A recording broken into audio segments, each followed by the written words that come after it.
Le pape François est mort. François Bergoglio, un souverain pontife tout en contraste.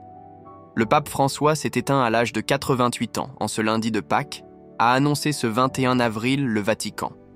Le jour de Pâques, il est apparu, affaibli, au balcon de la basilique Saint-Pierre d'où il a donné sa bénédiction aux fidèles présents place Saint-Pierre. Le 266e pontife romain laisse une empreinte contrastée dans un monde déchristianisé où les catholiques oscillent entre ouverture à un monde sécularisé et transmission de l'exigeant message évangélique qui n'est pas de ce monde. Un pontificat marqué par cette dichotomie. Le 13 mars 2013, à la suite de la renonciation de Benoît XVI, le cardinal Bergoglio est élu pape. Il choisit le nom de François en hommage à saint François d'Assise, ami de la nature et des nécessiteux.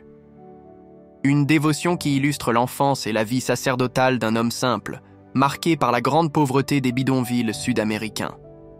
Né le 17 décembre 1936 à Buenos Aires, Jorge Mario Bergoglio grandit dans une famille modeste issue de l'immigration italienne.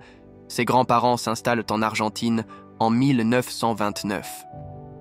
Avec ses 4 frères et sœurs, Jorge est éduqué dans la foi chrétienne. Après avoir intégré le séminaire diocésain, il entre en 1958 au noviciat de la Compagnie de Jésus. Ordonné prêtre en 1969, il effectue quelques années plus tard sa profession perpétuelle chez les jésuites. Il est rapidement remarqué dans un pays où la pauvreté et l'instabilité politique règnent.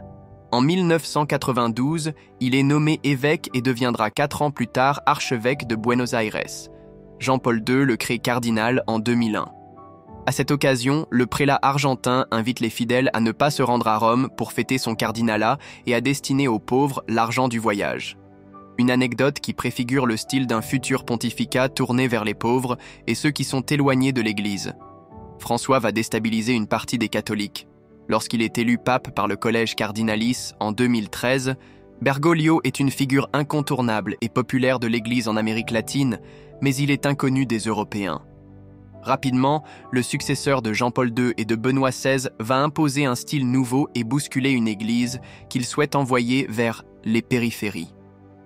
Pourtant, à vouloir construire des ponts et non des murs, expression qui lui est chère, François va déstabiliser une partie des catholiques.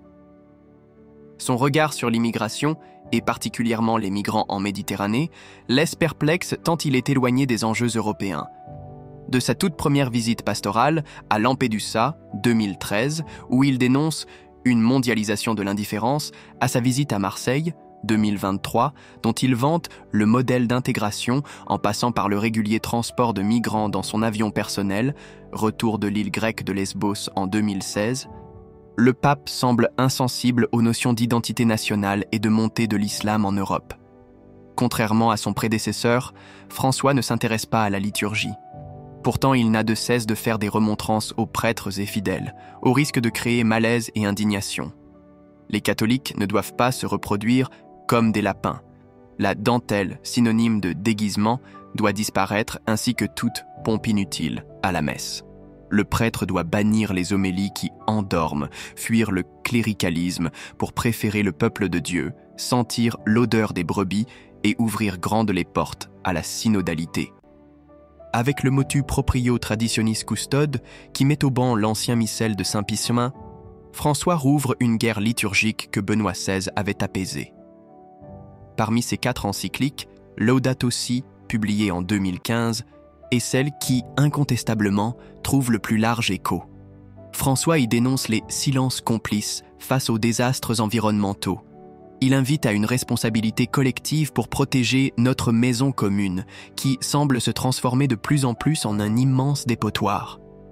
François canonise plusieurs de ses prédécesseurs, Jean-Paul II, Jean XXIII, Paul VI et à leur suite, dénonce avec une extrême fermeté l'euthanasie et l'avortement, ce faux droit au progrès qu'il qualifie d'homicide. En octobre 2024, en visite en Belgique, il compare les médecins pratiquant des avortements à des tueurs à gages, annonçant son intention de béatifier le roi Baudouin, qui avait abdiqué temporairement en 1990 pour ne pas signer une loi dépénalisant l'avortement. La vie humaine est sacrée et inviolable, rappelle-t-il en écho à son idée directrice d'écologie intégrale selon laquelle tout est lié, Ses propos provoquants, souvent contradictoires, ont lassé beaucoup de bonne volonté, mais sa parole empreinte de charité pastorale a su toucher nos sociétés athées.